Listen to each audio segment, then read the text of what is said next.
Rugăciune către Sfântul Ioan Botezătorul.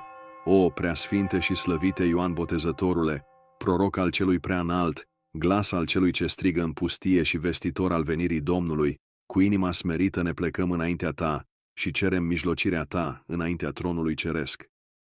Tu care ai fost ales din pântecele Maicii tale pentru a pregăti calea Domnului, luminează mințile noastre și îndreptează pașii noștri pe calea mântuirii.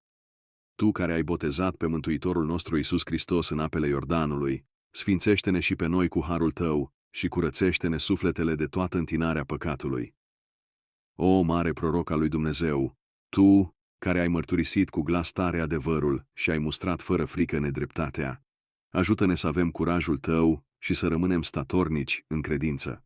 Fii alături de noi în luptele noastre cu ispitele și păcatele, ca să dobândim pacea sufletului și îndrăzneală în rugăciune. Tu care ai fost numit cel mai mare dintre cei născuți din femeie, te rugăm, ocrotește familiile noastre, binecuvântează munca noastră și păzește-ne de toate relele văzute și nevăzute. Roagă-te Domnului pentru sănătatea celor bolnavi, mângâierea celor întristați și întoarcerea celor rătăciți de la credință.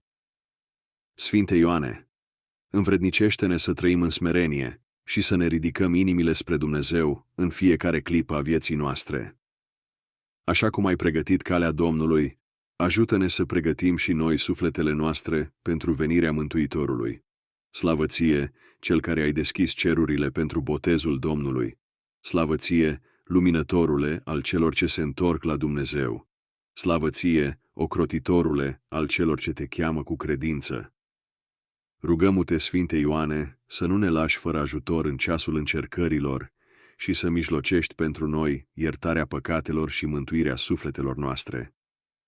Ca împreună cu tine să slăvim pe Tatăl, pe Fiul și pe Duhul Sfânt, acum și în vecii vecilor. Amin.